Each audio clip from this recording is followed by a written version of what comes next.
एक तो शाम, ऊपर से ट्रैफिक बहुत ज़्यादा था। जैसे तैसे करके स्नेहा गलियों में से अपनी स्कूटी निकाल कर घर तक पहुंची। नेहा ने स्कूटी घर के बाहर खड़ी करी और घर में प्रवेश किया। उसे देखते ही लैपटॉप पर काम कर रहे उसके पति संजय ने कहा, स्नेहा, तुम्हारी मम्मी का फ़ोन आया था। कब से तुम्हें मम्मी फ़ोन लगा रही हैं, तुम फ़ोन ही नहीं उठा रही हो। संजय की बात सुन स्नेहा ने कहा, हाँ, वो मैं स्कूटी चला रही थी। अब ड्राइविंग करते समय मोबाइल कैसे उठाती, तो सोचा घर जाकर ही बात कर लूँगी। अच्छा ठीक है, मम्मी कह रही थी वो 2 दिन के बाद यहाँ आने वाली हैं। कहकर संजय अपने काम में लग गए। स्नेहा वहीं जड़वत खड़ी रह गई। तभी मेन गेट का दरवाज़ा खुला। उसने पलट कर देखा तो उसकी सास मालती जी अपनी पूजा की थाली के साथ घर में प्रवेश कर रही थी। उनकी नज़र स्नेहा से टकराई तो वह मुस्कुरा दी, उसे मुस्कुराता हुआ देखकर। मालती जी ने भी अपनी मुस्कुराहट से उसका स्वागत किया और अपने कमरे, जो घर के बाहर की तरफ बना हुआ था, की तरफ चली गई। तभी संजय ने कहा, अरे, तुम वही दरवाजे पर खड़ी रहोगी या घर में भी आओगी? हाँ। थोड़ी देर मौन खड़ी रहने के बाद स्नेहा अपने कमरे में गई और अपना बैग वहीं टेबल पर रख दिया। एक नज़र उसने कमरे की तरफ घुमाई और पलंग पर धम से बैठ गई। उसे कुछ समझ में नहीं आ रहा था कि अपनी मम्मी के आने की सूचना पाकर वो कैसे रिएक्ट करे। थोड़ी देर वो ऐसे ही बैठी रही तो संजय उसके लिए चाय बनाकर कमरे में ले आया और उसे देते हुए बोला, क्या हुआ, इतनी चुप क्यों हो?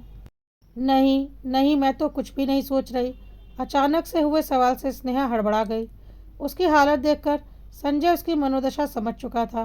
फिर भी उसे तसल्ली देते हुए बोला, देखो स्नेहा, तुम समझदार हो। अब जैसी भी हैं वो तुम्हारी मम्मी हैं। अब उन्हें कैसे टैकल करना है ये तुम पर निर्भर करता है। संजय की बात सुनकर स्नेहा बिल्कुल चुप हो गई।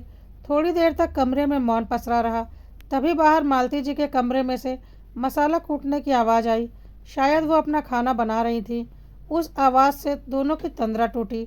संजय ने उठकर उसे उसकी चाय हाथ में देते हुए कहा, क्या हुआ, क्या सोच रही हो? स्नेहा कुछ सोचकर बोली, संजय, क्या कुछ दिनों के लिए हम मम्मी जी को दीदी के घर नहीं भेज सकते? उसका सवाल सुनते ही संजय उसे गौर से देखने लगा। उसे इस तरह से देखते देख स्नेहा बोली, आप दीदी से बात करेंगे तो दीदी ज़रूर समझेगी। मैं नहीं चाहती कि पिछली बार की तरह इस घर में ऐसा कुछ हो। ठीक है, मैं दीदी से बात करता हूँ। कहकर संजय बाहर चले गए। स्नेहा उस दिन को याद करने लगी जब वो दुल्हन बनकर इस घर में आई थी। घर से ले देकर कुल 3 सदस्य थे। मालती जी, संजय और स्नेहा। एक ननन भी थी जो कि शादीशुदा थी। मालती जी स्नेहा से खूब प्रेम रखती थी। कोई देखकर कह नहीं सकता था कि ये सास बहू हैं। सब कुछ बहुत अच्छा चल रहा था कि उसकी शादी के 4 महीने बाद उसकी मम्मी 10 दिन उसके पास रुकने के लिए आई। कितनी खुश थी वो उस दिन कि उसकी मम्मी उसके पास आ रही हैं, 10 दिन उसके पास रुकेंगी भी। उसकी खुशी देखकर मालती जी और संजय दोनों खुश थे। उसकी हर तैयारी में मालती जी उसकी पूरी मदद कर रही थी। खैर, उस दिन मम्मी शाम को घर आ गई। काफ़ी देर तक हॉल में बैठकर वो स्नेहा और संजय से बात कर रही थी तो मालती जी भी वहीं बैठी हुई थी। उनका रहने का बंदोबस्त बाहर वाले कमरे में करा दिया गया था। जब स्नेहा उन्हें उनके कमरे में छोड़ने गई तो मम्मी ने मुंह बनाते हुए कहा, हे भगवान स्नेहा, तू कैसे झेलती है ये सब?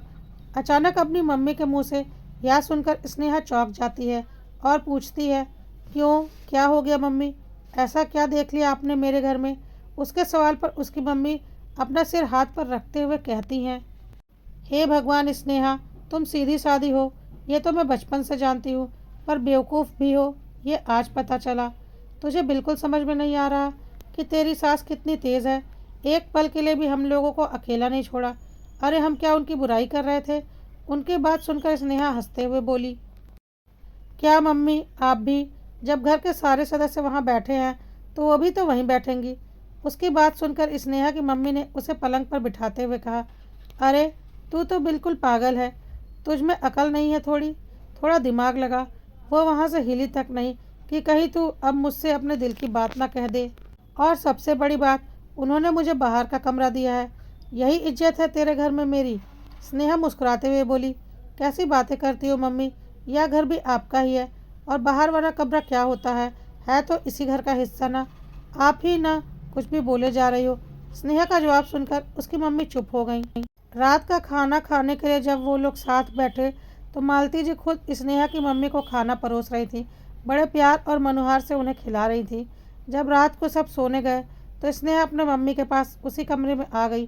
तो फिर उसकी मम्मी ने कहा, स्नेहा, मुझे तो तेरी सास का रवैया बिल्कुल अच्छा नहीं लगा। मुझे खाना तो ऐसे खिला रही थी जैसे ज़िंदगी में मैंने कभी खाना देखा ही ना हो। स्नेहा ने अपनी मम्मी का हाथ अपने हाथ में लेकर उन्हें समझाया। मम्मी, आप फिर वही बातें लेकर बैठ गई। मैं यहाँ बहुत खुश हूँ और मम्मी जी मेरा पूरा ख्याल रखती हैं। आपको पता नहीं क्यों सब कुछ गलत नज़र आ रहा है। स्नेहा की बात सुनकर उसकी मम्मी आंखों में झूठे आंसू लाते हुए बोली, बेटा, मैं तेरा गलत तो नहीं चाहती, पर जो मुझे लगा मैंने वही तो कहा। अपनी मम्मी की बात सुनकर स्नेहा को भी थोड़ा थोड़ा उन पर विश्वास होने लगा था। आखिर अपनी माँ की आंखों में आए हुए आंसू को कौन सी बेटी गलत ठहराएगी। अब वो मालती जी के साथ अपने रिश्ते को लेकर कंफ्यूज रहने लगी थी। जब तक उसकी मम्मी वहाँ रही वो हमेशा मालती जी के लिए स्नेहा के मन में जहर भरने का काम करती रही। कभी उससे कहती कि तेरा कमरा छोटा है, जबकि मालती जी का कमरा बड़ा है। उन्होंने जानबूझकर तुझे छोटा कमरा दिया है।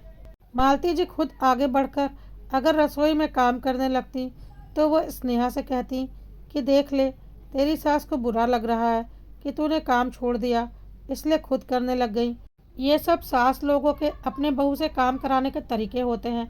अगर मालती जी उसके ऑफिस से आने से पहले खाना तैयार कर लेती तो कहती कि अपने बेटे पर अपना हक रखना चाहती हैं, इसलिए तेरे आने से पहले ही खाना बना लेती हैं ताकि तू अपने हाथों से संजय जी को कुछ भी बनाकर ना खिला पाए। धीरे धीरे स्नेहा पर इन सब बातों का असर होने लगा था।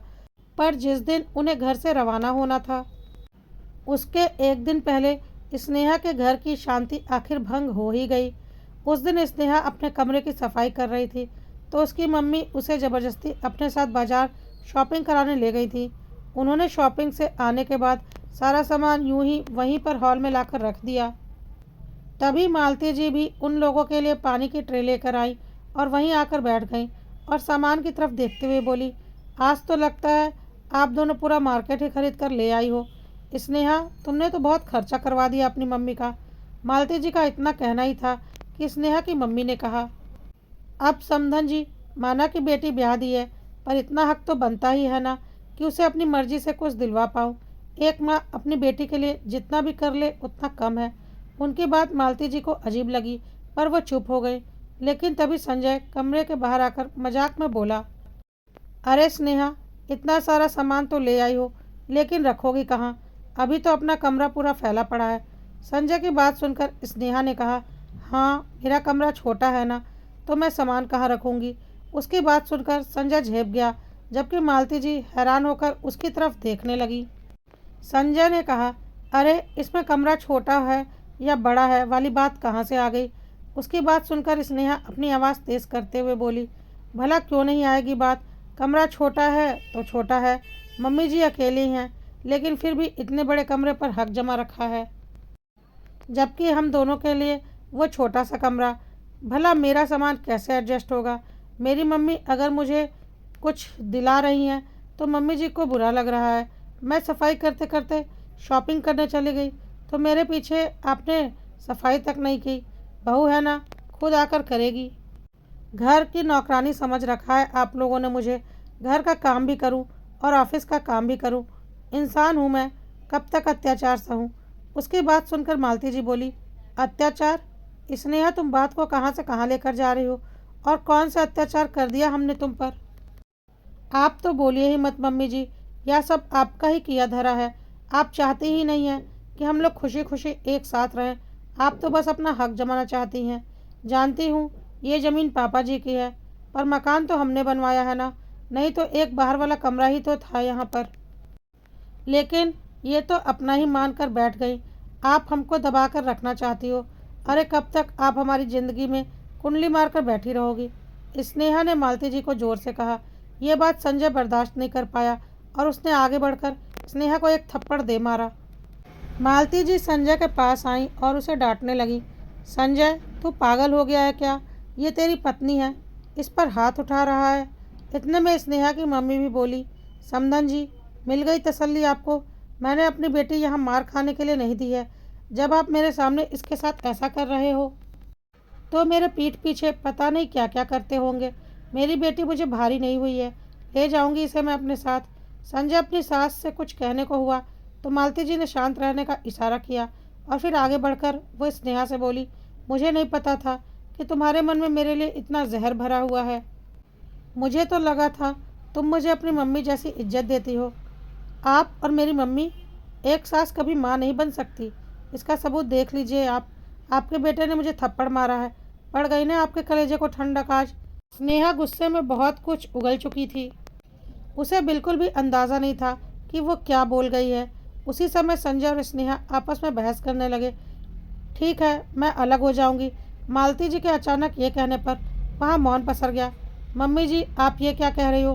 भला आप क्यों अलग? संजय ने कहना चाहा तो मालती जी ने उसे रोक दिया, क्योंकि मैं तुम लोगों को अलग होते देखना नहीं चाहती, और वैसे भी मैं अपनी ज़िंदगी सम्मानपूर्वक जीना चाहती हूँ। इतना कहकर वो चुपचाप अपने कमरे में चली गई। वहीं स्नेहा अपनी मम्मी के साथ अपने कमरे में जाकर बैठ गई। संजय वहीं हॉल में एक तरफ सिर पकड़कर बैठ गया। तकरीबन आधे घंटे के बाद मालती जी अपने सामान के साथ अपने कमरे से बाहर निकल आई और बाहर बरामदे वाले कमरे के दरवाजे के पास आकर खड़ी हो गई। उन्हें देखकर संजय ने कहा, मम्मी ये सब क्या है? संजय, अपने पत्नी से कहो कि मेरे पति के बनाए हुए कमरे को खाली कर दे और अपने घर में रखे। आज से मैं इसी कमरे में रहूंगी। मालती जी ने तटस्थ होते हुए कहा। आखिरकार संजय ने खुद जाकर वो कमरा खाली किया और मालती जी ने उसमें अपना सामान रख दिया। ना ही सिर्फ अपना सामान रखा, बल्कि अपनी रसोई भी उसी कमरे में कर ली और अपने पति की पेंशन से ही अपना गुजारा करने लगी। उन्होंने स्नेहा से बात तक करना बंद कर दिया था। हाँ, संजय फिर भी उनके पास जाकर हालचाल जरूर ले लेता और वो भी संजय से बात जरूर करती, लेकिन मदद नहीं लेती। खैर, इधर स्नेहा की मम्मी ने बड़ी खुशी खुशी स्नेहा का सामान उसकी सास के कमरे में शिफ्ट किया। लेकिन जिस दिन उन्हें रवाना होना था उस दिन संजय तो बहाना करके स्टेशन पर गया नहीं, इसलिए स्नेहा ही उन्हें छोड़ने गई थी। तभी उसकी मम्मी के फ़ोन पर उसकी भाभी का फ़ोन आया। उसकी मम्मी ने फ़ोन पर ही भाभी को बुरी तरह से लताड़ दिया और फ़ोन रख दिया। यह देखकर स्नेहा ने पूछा, मम्मी आप भाभी से किस तरह से बात कर रही हो? अरे ऐसे बात ना करूं तो कैसे बात करूं? इन बहुओं को जितना दबा कर रखो उतना ही अच्छा है। मेरी मर्ज़ी के बगैर अपने मायके जाने का प्लान कैसे कर सकती है? वो घर मेरा है, मेरा ही रहेगा। अपनी मनमर्जी कैसे चला रही है वो? अपनी मर्जी से तो उसे एक पत्ता भी नहीं उठाने दूंगी। उनकी बात सुनकर स्नेहा हैरान रह गई। अपने मम्मी के दोहरे चरित्र को देखकर उसे अपने सास मालती जी की याद आ गई। मालती जी तो उसे टोकती तक नहीं थी, बल्कि उसकी हर काम में मदद करती थी। फिर भी मम्मी के कहने पर उसने उनके साथ ऐसा किया। उसे अपने आप पर शर्मिंदगी महसूस हो रही थी और गुस्सा आ रहा था। थोड़ा भी अपना दिमाग का इस्तेमाल नहीं किया, बस दूसरों की बातों में आकर अपना घर बिगाड़ लिया। पर वो अपनी मम्मी को कुछ कह ना पाई। घर आकर उसने संजय और मालती जी से माफ़ी मांगी। मालती जी ने उसे माफ़ तो कर दिया, लेकिन अपने स्वाभिमान को जिद्दा रखते हुए वह उसी कमरे में रही। उसी कमरे में अपना खाना बनाती और अपनी गुजर बसर करती। अब थोड़ा बहुत स्नेहा से बात कर लेती हैं, लेकिन उस दिन की और उन बातों की टीस अभी भी बाकी है।